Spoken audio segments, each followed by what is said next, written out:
Welcome to day 39 of 40 days celebrating 40 years of Reverend Ambrose ministry with me. A special guest was ordained with Pastor Ambrose the same day.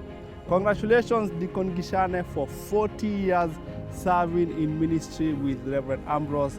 Thank you for serving us for the last 40 years. And Tabitha Gichane, my chemistry teacher, thank you for inviting us in your home. Share with us your experience. How has it been? 40 years. My brothers, I cannot say that we have done what has been done. It is only God who has done it. We have allowed Him to use us and to help us to get where we have reached. So there is nothing that anybody can boast for except telling God, thank you for whatever you have done through us. Thank you for being available for 40 years. Oh, yes. To be used of God as a deacon. I know it's not been Yes. easy, but thank you for accepting the call and being there for 40 years. It's not easy. I want to thank God for He has done wonders, and it gives me a lot of happiness to talk about Pastor Ambrose, because we were ordained on the same day as deacons, and Pastor Ambrose has many gifts. He was a great evangelist. We had to pray hard to have him as a pastor, because he had a calling to go and minister to the young people. And the word of life had trained him, and he had fallen into that trap of moving forward. And he has moved forward. He can tell you how we struggled to nail him down to become first and foremost an associate pastor. But since he was one of our deacons, it was easy to talk to him and see how things happen. Okay. There is one of our former pastor who had actually given up and given us a report that this man is not available for this. Before his report was accepted, his wife came to the deacons and said, you know, this man is the one who was called. I'm not called. I want to be near my babies in the States. So he left. And his task had to be taken by somebody else to follow Pastor Ambrose to agree to become the pastor. Deacon Gichane, how were you ordained as a deacon? What's the story behind that? I was working for an organization known as World Vision International. I got a boss who was the head of finance in Africa, the regional controller, and he was a Baptist. And when he came, he asked me, where is the good church that I can feel at home? And sure enough, I knew there was a Baptist church in Westlands, in Parklands, where I used to come, brought by another Baptist missionary when I was a teacher in Sharumoyo Baptist Center. So this new head of finance of World Vision International, his name was Addison Marum. I liked him very much, so I took him to Parklands Baptist Church. And since there were quite a number of Americans, he felt very much at home. And he became a deacon. You know, I was not in his celebration, but later I was so busy going to schools, high schools, to preach the word of God. And my wife can tell you how many times I left them without knowing how they would get to church or where they would go to church. But because I was busy going to preach the word of God. Addison Maru I tried to involve him also going to mission. I took him even to Kijabi High School to preach the word. But he sat me down. He said, yes, we are called to preach the word of God, but we are not called to preach the word of God if we are not starting to preach it in our homes. This church where you took me is a very good place for you to settle. And he made sure I became a member in Parklands Baptist Church. I used to go there. Which year was that?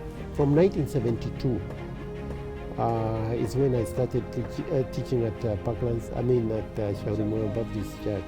So it was between, and when I was teaching that 72, my friend, my boss, who was Reverend Joe Snyder, who was affiliated to Parklands Baptist Church because he used to invite me in the evenings.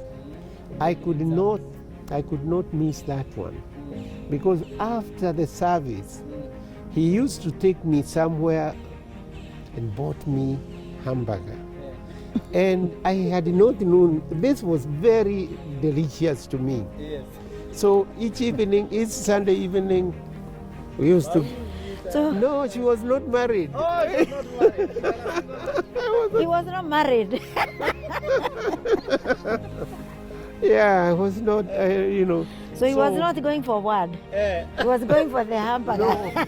No, and also I enjoyed, because Joe used to lead the music, the Baptist hymnals. He was leading the music, and then there was Pastor Green. He was before Charles Tope, and they used to preach the word of God, and it was very good. So your boss was very instrumental in you joining Parquet. He was very key, to Yes. become a member there. In 1980. And he came 1980. 1980. Yeah. Wow, so you were ordained after 1 year of joining the church. Yeah. In fact, I was, well, after 1 year, there were no people, there were no leaders. By the way, how was Pastor Ambrose chosen to be a deacon? What was the process? Share with us, please. Okay, actually what these people were looking for were the people, first and foremost, people who are saved. Second, their commitment. Yeah. Ambrose was so gifted, and he was there with the young people. Yeah. And there were quite a number of guys. Kina Bob Nyanja. Bob Nyanjas were young. The Ken Obibo, that kind of a group were Moses Buyu, Peter Buyu. Peter Buyu. Peter and Moses, Moses was younger, but Peter, they were looking Ambrose. There are people who look at their leader. He was ordained, as a deacon. As a deacon. So deacon is for all, young and, Yeah. young. And the old people are not many also. So it was like... It was a small church. Too small. House. It's like a house. Family. Yes. So, Deacon Gichane, you got ordained in a new church? Not just coming. I had, because, all these people, one, I was working in Baptist Center. And I was in charge of the youth fair. I was the chairman of the youth. In actual fact, it is that scenario because the Youth for Christ used to identify leaders. Okay? I was invited to their training place, which was taking place in Alliance Girls. And lo and behold, I met with this lady there. Yeah. So are you grasping? I was also from college, so I was also a leader of Christian Union in Kenya Science Teachers College. So I went there as a leader for this seminar. Yes. Yeah, it was actually the youth seminar at that for place. leaders. Yeah. What was the role of the wives of deacons? My role was to make sure that he serves. I serve him, and and that I make sure that I stand with him with the decision they make in the church by encouraging the other ladies, and also to have a ladies fellowship. We used to have a ladies fellowship, and most of the ladies were coming, and mostly were the deacons' wives. So we were encouraging others, and especially with the missionary ladies, they were encouraging us, teaching us the Bible study, how to conduct fellowship, and yeah. How was that transition from missionaries to now local deacons?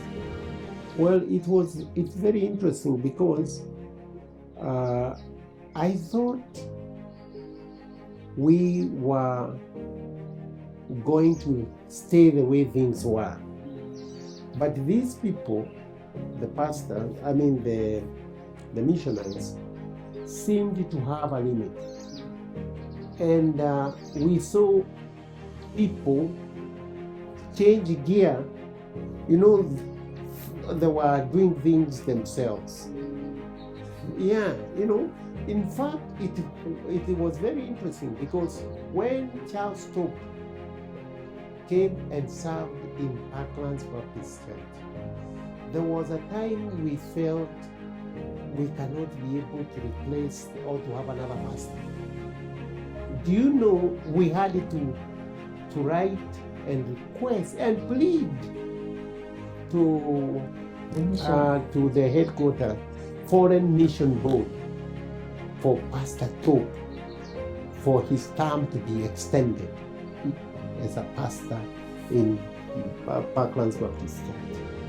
Even us, we felt this is too much for us. We can't make it. We can't make it. Where are we going to get a pastor? So it was extended. He was extended and he came for another term. Yeah. And that is the term he was able to walk with Pastor Ambrose. Yes.